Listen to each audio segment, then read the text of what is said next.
Hola, muy buenas a todos y a todas, bienvenidos y bienvenidas a un nuevo video.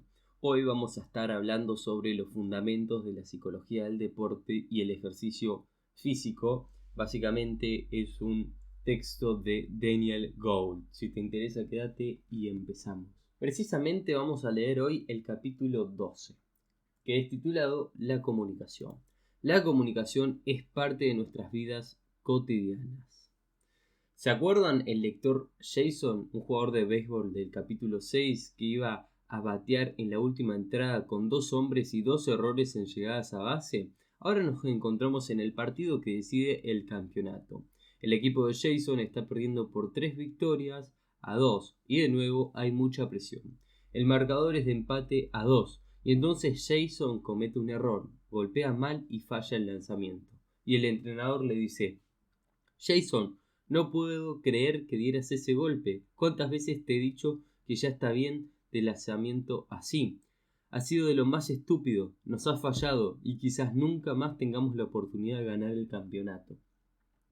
Inmediatamente después, el ayudante del entrenador se acerca a Jason y le dice: No te preocupes, Jason, es solo un juego. El pitcher lanzó realmente bien y tuviste que proteger la base con 2 golpes.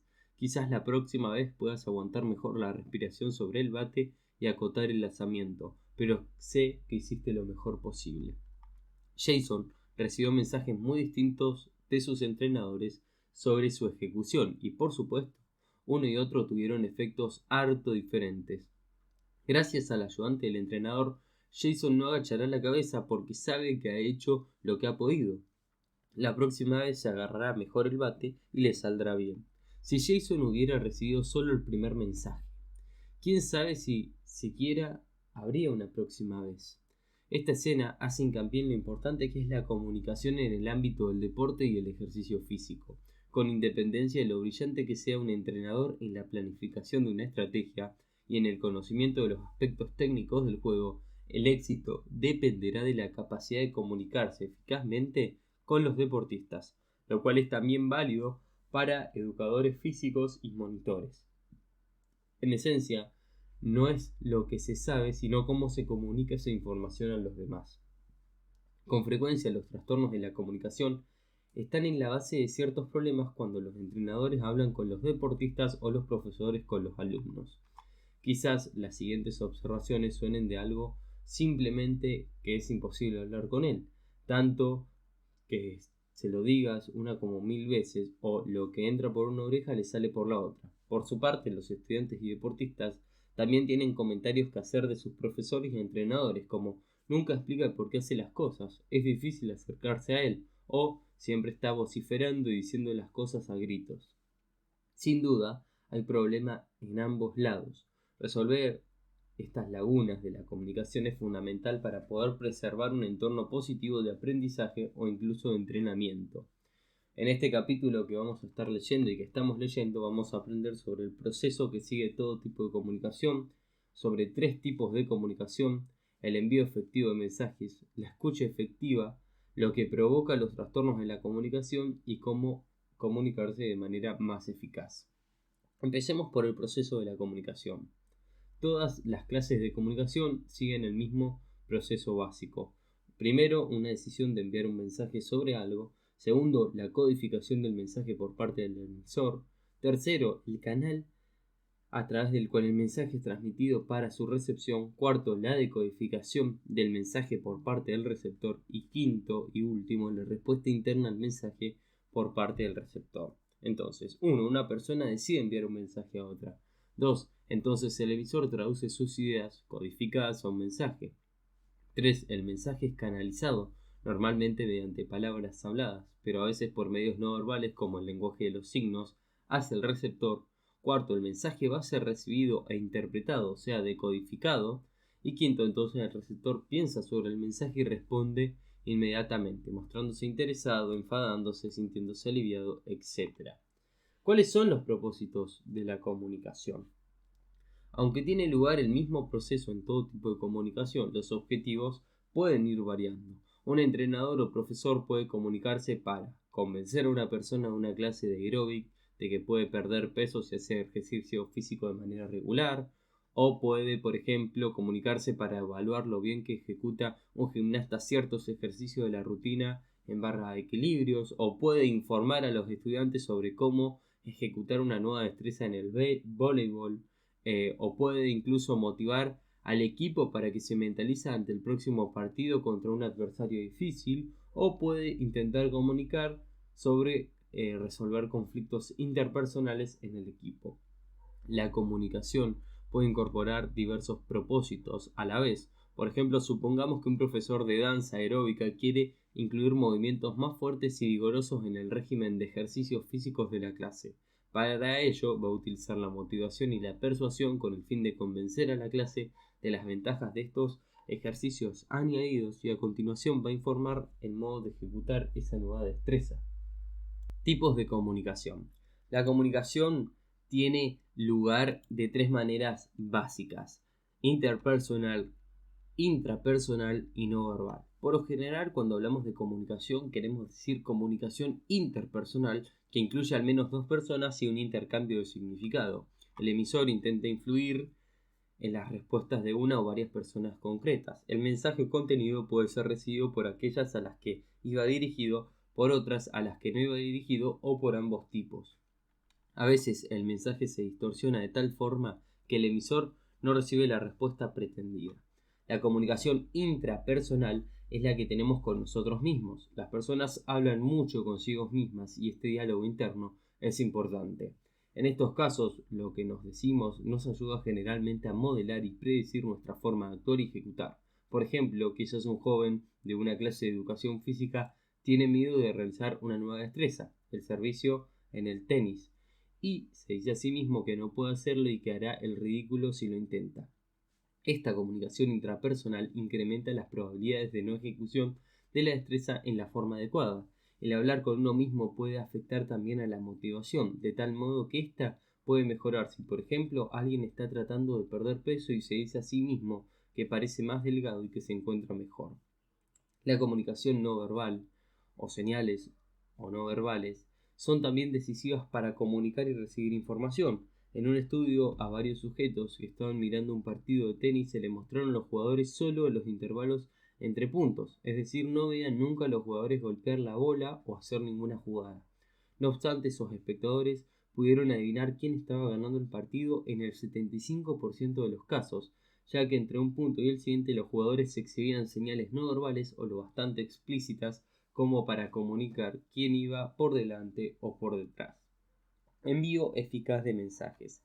Para profesores, entrenadores y educadores físicos, la comunicación efectiva es a menudo la diferencia que existe entre el éxito y el fracaso. Por eso es importante comprender el modo de enviar mensajes efectivos, tanto de una manera verbal como no verbal. Vamos a analizar brevemente la comunicación interpersonal e intrapersonal. Si bien nuestro centro de atención va a estar en lo no verbal, más sutil, pero también es más decisiva en la transmisión y recepción de los mensajes de la información. Vamos con los mensajes verbales.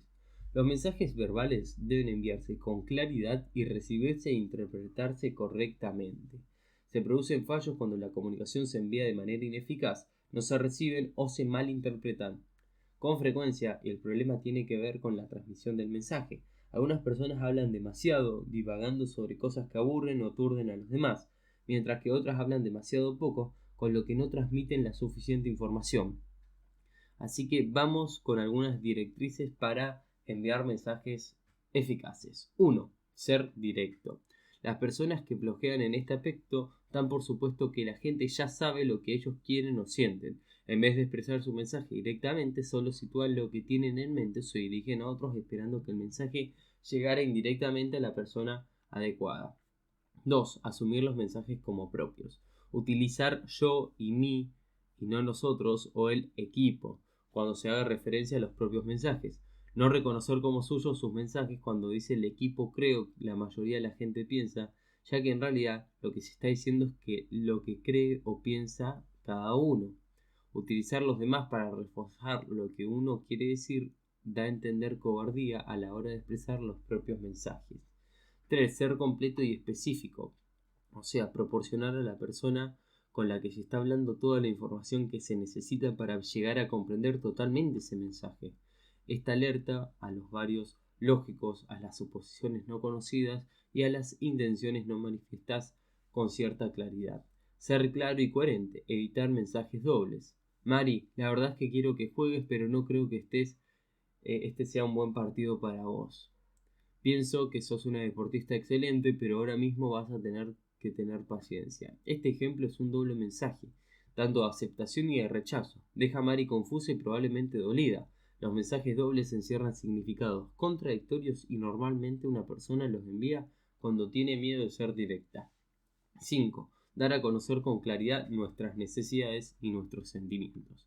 Dado que nuestra sociedad desaprueba la actitud de aquellos que llevan sus emociones a flor de piel, tendemos a no revelar nuestros sentimientos y necesidades hacia los demás. Sin embargo, si se quiere construir relaciones sólidas, es importante compartir nuestros sentimientos. 6. Separar los hechos de las opiniones. Declarar lo que vemos, oímos y sepamos. Y a continuación hay que identificar claramente las opiniones que tenemos sobre los hechos. Cualquier conclusión a la que podamos llegar a partir de esos mismos. Si un joven llega a casa tarde por la noche y el padre dice: te he visto salir con ese Williamson, el hijo recibe el mensaje, pero no tiene absoluta claridad acerca de la preocupación del padre sobre Wilson. Una forma mejor de transmitir el mensaje sería: ese era Wilson, ¿no? Verificación del hecho. No me gusta que estés tanto tiempo con ese chico, tengo miedo de que te meta en problemas. Ahí está formulando una opinión. Aunque el hijo pueda no estar muy contento con la opinión del padre, al menos lo va a entender. 7. Centrarse en una cosa cada vez. ¿Se han encontrado alguna vez discutiendo cómo ejecutar una destreza concreta y de repente pasar a quejarse de lo mal que lo ha hecho el equipo? Hay que organizar las ideas antes de hablar. Los mensajes inconexos no tienen una buena transmisión. 8. Lanzar los mensajes de una forma inmediata. Cuando observamos algo que nos moleste o que precise ser modificado, no tenemos que demorar en el envío del mensaje. A veces reprimirse provoca la explosión se produzca más tarde por cualquier cosa sin importancia. La respuesta inmediata también contribuye más a la respuesta retardada y a crear un feedback eficaz. 9. Asegurarse de elegir el mensaje que no contenga ciertos significados equívocos. Esto va a equivaler a decir que el propósito declarado en el mensaje no coincide con el propósito real. Los significados equívocos y las intenciones camufladas destruyen nuestras relaciones. Para determinar si un mensaje contiene significados ocultos, conviene preguntarnos: ¿qué le estoy diciendo a esta persona y qué quiere que escuche? ¿Solo esto o hay algo más que estoy diciendo con esto que estoy diciendo? 10. Mantener una actitud de apoyo. Si se quiere que los demás escuchen nuestros mensajes, no hay que transmitirlo con amenazas, sarcasmo, comparaciones negativas o críticas que sean condenatorias. Por el contrario, a la larga, vamos a evitar comunicarnos con ellos. En realidad ellos se van a dejar de comunicar con nosotros porque justamente estamos transmitiendo ideas negativas. El conjunto de mensajes tiene que ser manifiesto y apoyar a la gente. 11. Ser coherente con los mensajes no verbales. Podemos decirle a un jugador que no pasa nada si comete un error, pero quizás nuestros gestos corporales y expresiones faciales contradigan nuestras palabras. Los mensajes contrapuestos confunden al deportista, y acá entre comillas a cualquier persona, y entorpecen la comunicación futura. 12. Reforzar mediante la repetición. Es decir, hay que repetir el mensaje. ¿Comprendido? Sí. Hay que repetir las cuestiones claves para poder reforzar eso que estamos diciendo, pero no hay que repetir tampoco en exceso, porque si no, la otra persona va a dejar de escuchar. También podemos reforzar mensajes utilizando canales de comunicación adicionales. Por ejemplo, la presentación de un esquema o un video junto a la explicación de la destreza en cuestión. 13. Hacer que el mensaje sea adecuado para el marco de referencia de ese receptor. O sea, los mensajes se pueden entender mucho mejor si adaptamos esa experiencia a la persona a la que están siendo dirigidos. Por ejemplo, es impropio el uso del lenguaje complejo cuando se habla con deportistas que son jóvenes, ya que estos no van a disponer de ese vocabulario necesario para poder comprender eso que se está diciendo. Y 14, y último consejo, generar feedback para saber si el mensaje fue interpretado de manera correcta por los signos verbales y no verbales. En esto hay que estar atento a la persona con la que hablamos, que esté recibiendo el mensaje que fue pretendido enviar. Si no observamos ninguna señal, podemos preguntarles preguntas buscando feedback. Por ejemplo, decir: ¿entendés lo que te estoy diciendo? ¿Tenés claro lo que quiero hacer o lo que tenés que hacer? Etcétera. Bueno, ahora vamos a los mensajes no verbales. A menudo las personas no son conscientes de muchas de las señales no verbales que utilizan en su comunicación. También ignoran con frecuencia las indicaciones no verbales que les llegan y que constituyen una fuente rica en información. La comprensión de diversos tipos de comunicación no verbal mejora tanto la emisión como la recepción de mensajes. Los mensajes no verbales tienen menos probabilidades de hallarse bajo control consciente, por lo que es difícil disimularlos, pudiendo revelar nuestros sentimientos y actitudes inconscientemente. Se tiende a dar crédito a este tipo de mensajes. Por ejemplo, un educador físico le pregunta a una joven cómo se siente justo antes de empezar una clase de aeróbic, y ella se encoge los hombros, baja la mirada, frunce el ceño y murmura bien. Aunque sus palabras dicen que no hay ningún problema, de los mensajes no verbales transmitidos, el educador deduce algo distinto. Aunque los mensajes no verbales pueden ser convincentes, a menudo son difíciles de interpretar con cierta precisión. Por eso hay que ser prudentes a la hora de descifrarlos, como tratar de evaluar correctamente el contexto en el que son dichos. Aspecto físico. Con frecuencia, nuestra primera impresión de una persona procede de su apariencia física. Podemos pensar que alguien es gordo, flaco, guapo, desdichado, atractivo, feucho. Cualquier cosa insignificante puede transmitir un mensaje importante. Por ejemplo, hace 20 años un deportista que entrara en el despacho de su entrenador llevando un pendiente en la oreja probablemente habría sido expulsado de inmediato. En la actualidad se acepta más que los hombres lleven pendientes y con ello se transmite un mensaje distinto. La vestimenta y el corte de pelo tienen un gran contenido informativo y a veces los demás interpretan mal lo que queremos transmitir. Postura. La manera de comportarse también conlleva algún tipo de mensaje. La postura hundida transmite autoimagen baja o depresión, mientras que la erecta expresa control y energía. El ritmo y el modo de andar también sugieren mensajes. Si bien alguien camina arrastrando los pies con la cabeza baja y las manos en los bolsillos, transmite tristeza, mientras que un paso activo denota un sentido de control y confianza. Los deportistas a menudo identifican a adversarios frustrados o desanimados por la forma de moverse. Cuando ven que un oponente baja la cabeza, saben que es el momento de acabar con él. Los grandes tenistas como Borg o Chris Evert sabían la importancia que tenía la postura y nunca dejaban de traslucir sus sentimientos a sus contrincantes, tanto si daban un gran golpe como si fallaban una bola fácil. Siempre mantenían la misma expresión y actuaban de la misma forma. Eso hizo que Evert y Borg sean más difíciles de batir, ya que nunca se sabía si estaban atravesando un momento delicado en el partido. Gestos. Los gestos a menudo transmiten mensajes, tanto si son voluntarios como si no lo son. Por ejemplo, cruzar los brazos a la altura del pecho expresa normalmente que no se está abierto a los demás, mientras que unir las manos detrás de la cabeza implica superioridad. Con frecuencia los entrenadores se expresan mediante gestos. Si a veces verbalizan sus pensamientos, se arriesgarían a ser expulsados del partido. Esto pasa muy seguido. Posición del cuerpo.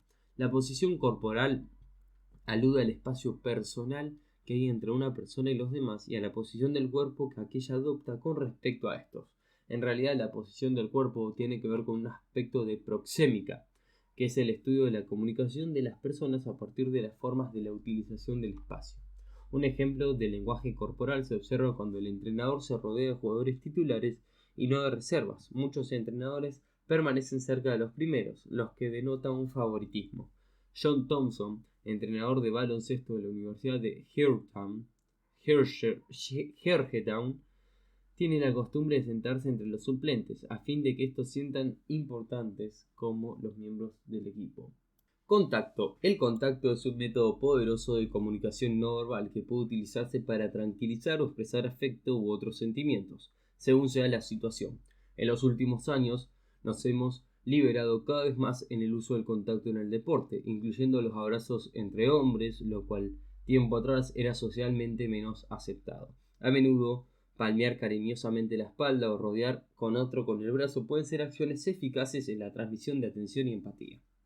Expresión facial. La cara es la parte más expresiva del cuerpo. Cuando escuchamos a los demás, muchas veces estudiamos las expresiones faciales y los movimientos de los ojos para tratar de encontrar un significado más profundo en sus mensajes. El contacto visual es especialmente importante en la expresión de los sentimientos. Por lo general, si una persona establece contacto visual con otra, significa que está interesada en su mensaje. Cuando la gente se siente incómoda o en algún apuro, tiende a eludir el contacto visual directo y mira hacia otro lado. La sonrisa es el puente universal que cruza las barreras del lenguaje, al igual que una de las formas de comunicación más eficaces. Tanto la sonrisa como las expresiones faciales pueden incitar a la comunicación verbal y proporcionar feedback sobre el grado de eficacia que ha tenido la misma. Características de la voz. Con frecuencia, la comunicación verbal puede resultar frecuentemente reforzada o debilitada por el sonido de la voz. Como dice el refrán, no es lo que se dice, sino cómo se dice. La cualidad de la voz a menudo traiciona los verdaderos sentimientos, estados de ánimo u actitudes, y revela lo que quizás nunca habríamos verbalizado. Las características de la voz incluyen el tono alto o bajo, el tempo, o sea, la velocidad, el volumen, sonoro o suave, el ritmo, o sea, la cadencia, y la articulación, la pronunciación. Recepción eficaz de los mensajes. Hasta ahora nos venimos centrando en un aspecto de la comunicación, que es el emisor. Sin embargo, las personas dedican el 40% de su tiempo de comunicación a escuchar. Y aunque aprenden las destrezas necesarias para hablar y escribir, casi nunca reciben entrenamiento formal alguno para escuchar correctamente. Antes de leer sobre el modo de mejoras de estas destrezas de la escucha, es conveniente completar el test de destrezas de escucha. Así que vamos a aprender cuáles son algunas habilidades específicas que podemos mejorar. Escucha activa. Por supuesto, mis deportistas pueden venir a verme cuando quieran. Practico una política de puertas abiertas. No, la verdad es que el entrenador no quiere escucharnos. Lo único que le interesa es decirnos lo que tenemos que hacer. Tal como ilustra este ejemplo, algunas personas creen que están a disposición de los demás cuando en realidad no lo están. Las personas se sienten más cómodas expresando esos verdaderos sentimientos e ideas a alguien que quiera escucharles. Saber escuchar indica sensibilidad y estimula un intercambio abierto de ideas y sensaciones. Si alguien desea de verdad que la gente venga y se muestre confiada, tiene que hacer un decidido esfuerzo por escuchar. La forma más útil de mejorar la escucha es practicando activamente. La escucha activa implica prestar atención a las ideas principales y a las secundarias, reconocer y responder, proporcionar feedback que sea adecuado y atender a la comunicación total del interlocutor. También incluye comunicación no verbal, como el contacto visual directo o el asentimiento con la cabeza para confirmar que se entiende al que habla. Básicamente, el que escucha muestra interés por el contenido, la intención y los sentimientos incluidos en el mensaje. Un oyente activo a menudo parafrasea lo que dice el hablante. Vamos a ver un ejemplo de paráfrasis. Me parece que ha dicho que, a ver si he entendido, vos dijiste que, lo que me estás diciendo es... Hacer preguntas específicas para permitir que la persona exprese sus sentimientos también forma parte de la escucha activa.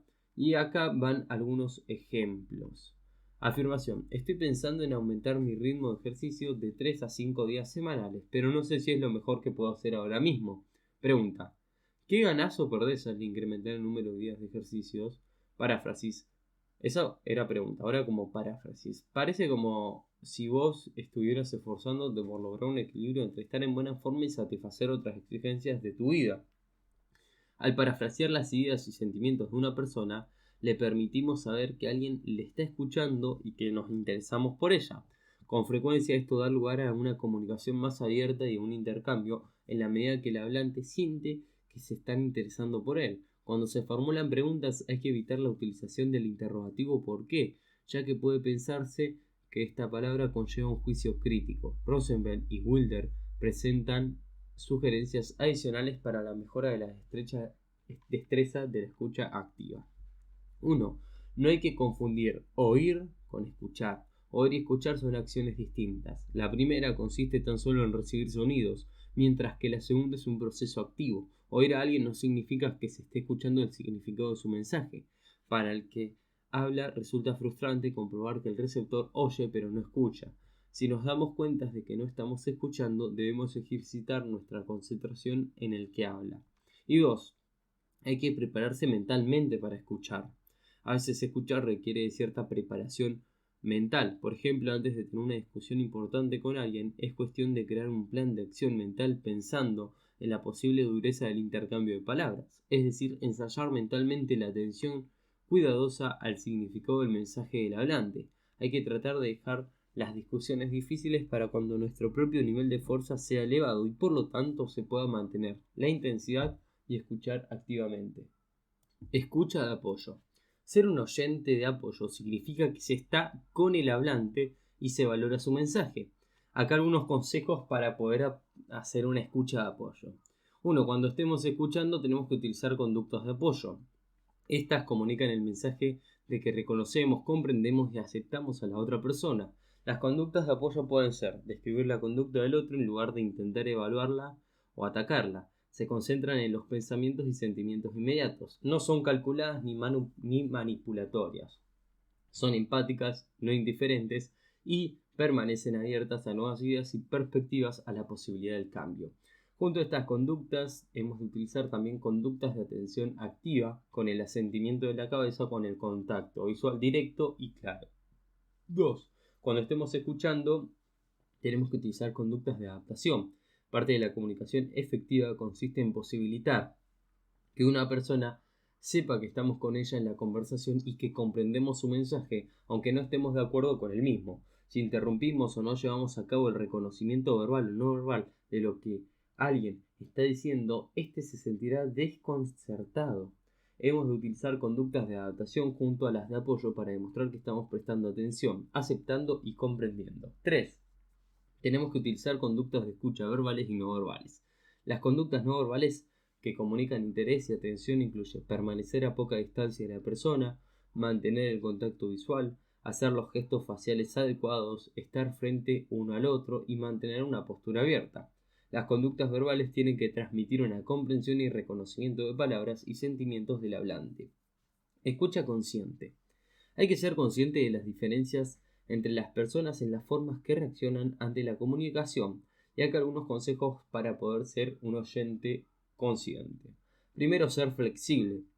No hay una estrategia de escucha mejor que otra. Situaciones distintas van a exigir planteamientos diferentes. Recordemos el modelo interaccional. La gente prefiere o no se siente más cómoda con un estilo de escucha que con otro. A algunas personas simplemente les gusta hablar sin que parezca importarles demasiado la comprensión del que escucha. En cambio, otras conceden el tiempo necesario para que el oyente pueda pensar en lo que ha dicho y brinden oportunidades para el feedback. 2. Estar alerta con los obstáculos y las interrupciones en la comunicación. Entre los obstáculos se incluye el ruido, como el que hace la gente cuando está tratando de comunicarse con los demás. Por ejemplo, a menudo los entrenadores y deportistas tienen que hablar en un tono más alto que el murmullo de la multitud. Es útil empezar a desarrollar estrategias para poder afrontar los ruidos, como la utilización de señales no verbales. Las interrupciones tienen lugar cuando los mensajes se malinterpretan o van mal dirigidos. Muchas veces no sabemos que se ha producido una interrupción hasta que ocurre algo malo que nos permite remontarnos hacia atrás y encontrar ese origen. Ahora vamos a ver algunas interrupciones. Interrupciones en la comunicación. La comunicación efectiva requiere destrezas y esfuerzos de ambas partes. El proceso puede llegar a complicarse y romperse. Las interrupciones pueden derivar en errores del emisor o del receptor. Errores del emisor. Los emisores pueden transmitir mal un mensaje. Por ejemplo, si este es ambiguo, la comunicación no será efectiva. Supongamos un entrenador que le dice a un deportista que si sigue esforzándose en los entrenamientos estará en el equipo titular cuando empiece la competición. Durante las siguientes semanas, el entrenador no vuelve a abrir la boca sobre el tema y 2 días antes del inicio de la temporada se retracta de lo dicho e incluye al joven en la lista de reservas. En este caso, el entrenador debería haber sido más específico sobre los criterios para formar parte del equipo inicial y proporcionar al deportista un feedback progresivo. Si los mensajes son incoherentes, también puede dar lugar a interrupciones de la comunicación. No hay nada más frustrante que escuchar una cosa hoy y mañana la contraria.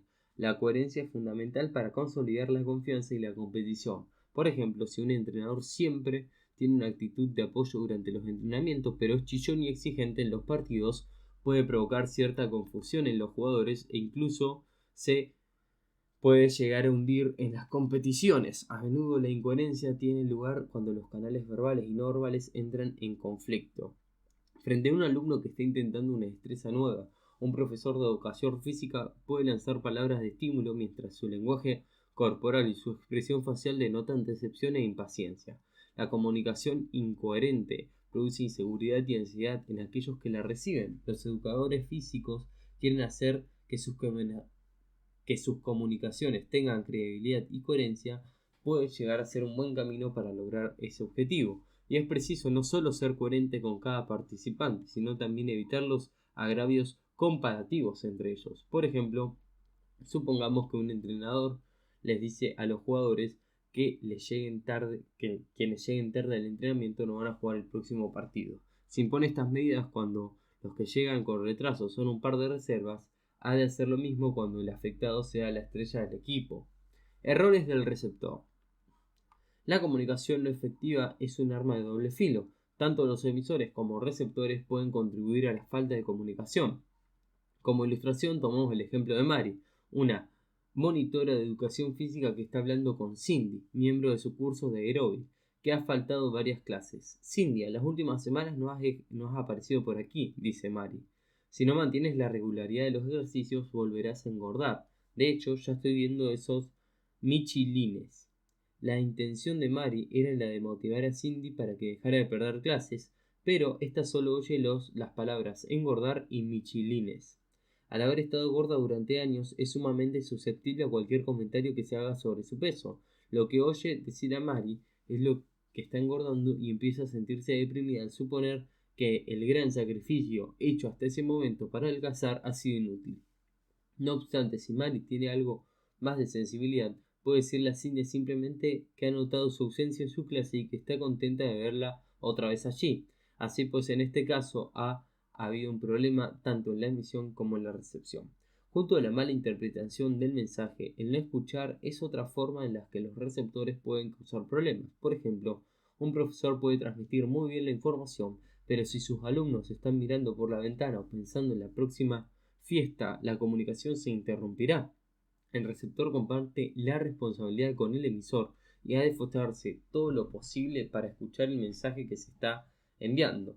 Confrontación. Las interrupciones en la comunicación a menudo provocan confrontaciones. Por lo general, una confrontación es una discusión cara a cara entre personas que tienen algún conflicto. A pesar de sus connotaciones negativas, cuando se utiliza de la manera adecuada, puede ayudar a ambas partes a comprender las cuestiones con mayor claridad, sin sensaciones de culpa, incompetencia o estrés excesivo. Las confrontaciones son útiles no solo para conflictos importantes, sino para resolver problemas menores que ayudan a descargar la atmósfera. ¿Cuándo utilizar la confrontación? Bueno, cuando se está enfadado hay que evitar las confrontaciones. El que habla cuando está enojado lamentará en el futuro todo lo dicho. Muchas personas se sienten incómodas en las confrontaciones al prever un enfrentamiento negativo y estresante, por lo que evitan el encuentro y esconden el problema, mientras que otros se saltan los argumentos y se agravan todavía más los sentimientos de hostilidad. Ninguno de los dos enfoques da lugar a una solución productiva del problema. Así, ¿en qué situaciones se debe utilizar la confrontación? Bueno, hay que decidirlo teniendo en cuenta los propósitos a los que ella puede servir. Estos no han de consistir en el al otro en mi lugar, sino provocar un examen prudente de la conducta y de las consecuencias. Ahora, ¿cómo utilizar la confrontación? Una vez se ha decidido que la afrontación puede ser útil y conveniente, tenemos que saber cómo usarla. Ahora vamos a hablar de algunas pautas generales para poder ayudarnos en las confrontaciones en que sean más productivas y menos estresantes. Primero, expresar los sentimientos de una manera constructiva.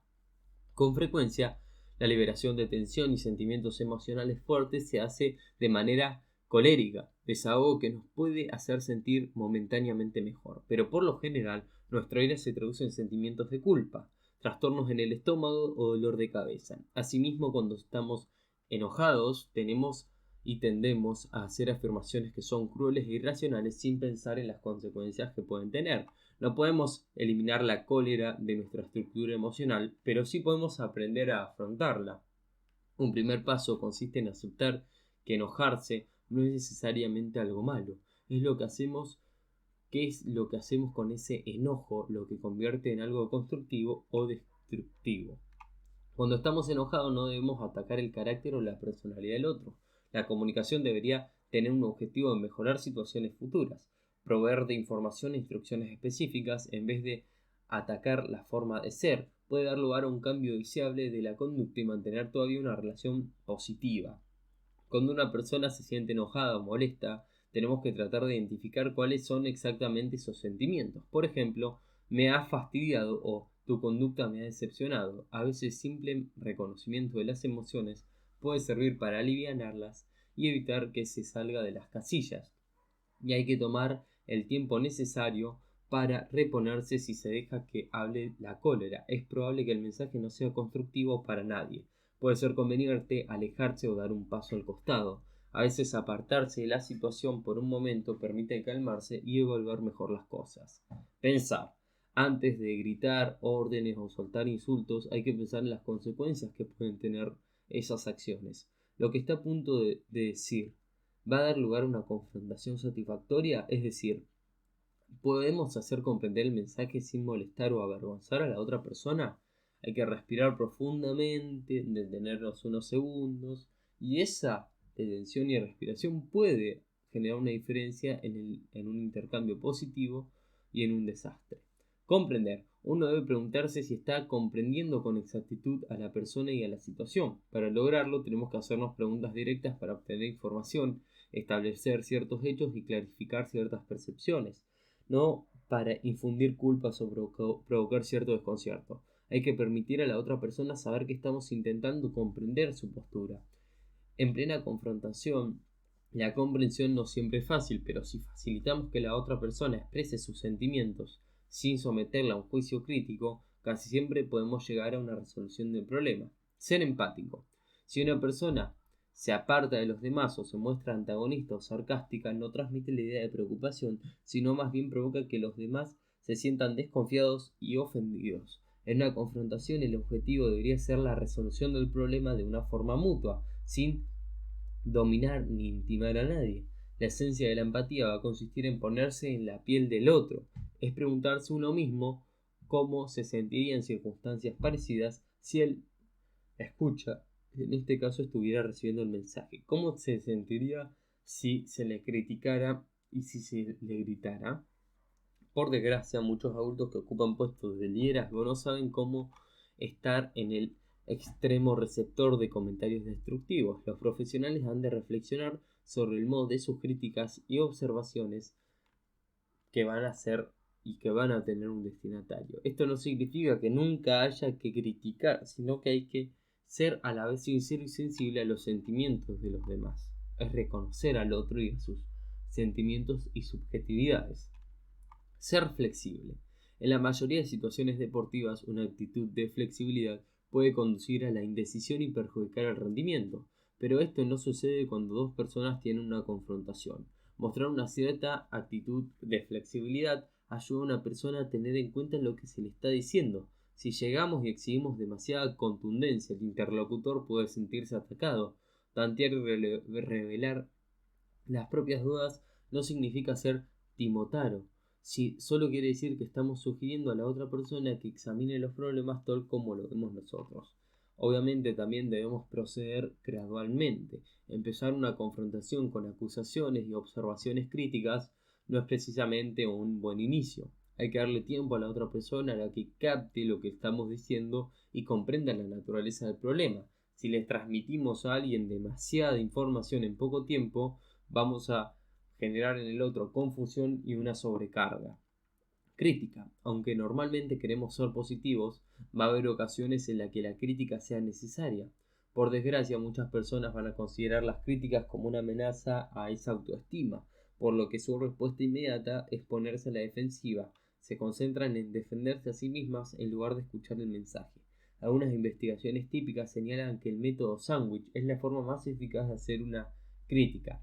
¿Cómo es el método sándwich? Bueno, es una técnica que permite ofrecer un feedback constructivo de un modo sensible y sin embargo efectivo, y tiene tres elementos esenciales: una afirmación positiva, instrucciones orientadas al futuro y un cumplido.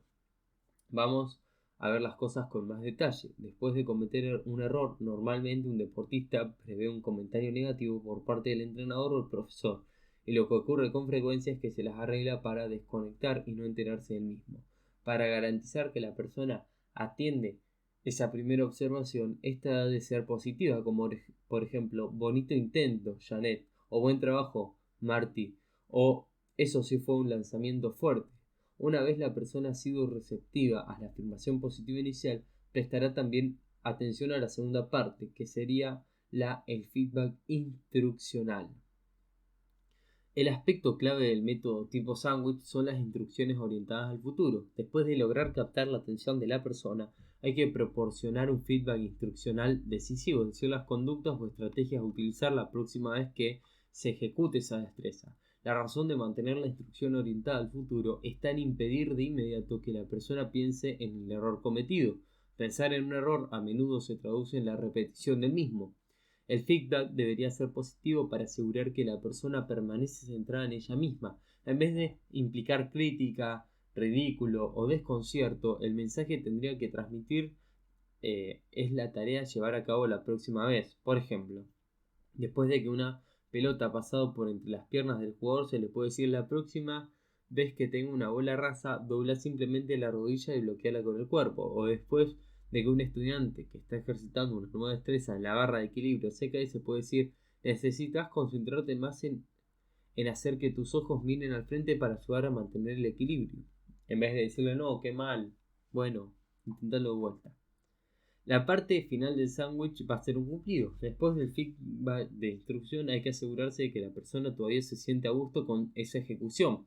Si acabamos la interacción con un punto positivo, aumentamos la probabilidad de que la instrucción no caiga en el olvido. Con eso también vamos a ayudar a la probabilidad de reforzar esa confianza y la compenetración. La persona se va a dar cuenta de que cometer un fallo no va a ser el fin del mundo y que puede aprender de esos errores. Vamos a ver un ejemplo de un sándwich completo. Max pierde un pase de quarterback que habría sido un ensayo seguro. Bien, Max, buen desmarque. La próxima ocasión asegúrate de que te quedas con la bola entre las manos y retenela ahí. Otra vez ya lo harás bien. 2. Sally pierde un paso en su clase de aeróbic. Por ahí estás trabajando muy fuerte, Sally. La próxima vez trata de ir más despacio y no adelantarte a la música. Lo haces muy bien, seguí así. Para terminar, vamos con un mini resumen. La comunicación efectiva va a exigir un trabajo y un esfuerzo. Básicamente, nos comunicamos de 3 formas: intrapersonal, interpersonal y no verbalmente. La última constituye una importante fuente de información, de tal modo que buena parte de la que transmitimos a los demás es mediante señales no verbales. Aproximadamente un 40% del tiempo nos comunicamos escuchando. La escucha activa, que incluye paráfrasis, preguntas y conductas de apoyo, es útil para ofrecer la comunicación franca y sincera. No obstante, la comunicación efectiva es más compleja y a menudo se producen interrupciones tanto en la emisión como en la recepción del mensaje. La confrontación va a ser una forma de comunicación y aunque la mayoría de las personas la considera algo negativa, puede conducir a una solución mutua. Parte de la resolución satisfactoria de un problema consiste en identificar cuándo y cómo puede ser apropiada una confrontación. Este capítulo concluye con algunas sugerencias para comunicar las críticas con eficiencia, incluyendo la utilización del método sándwich por encima de aspectos técnicos que la destreza a impartir. El éxito como profesor, entrenador o educador físico requiere de una capacidad de comunicación.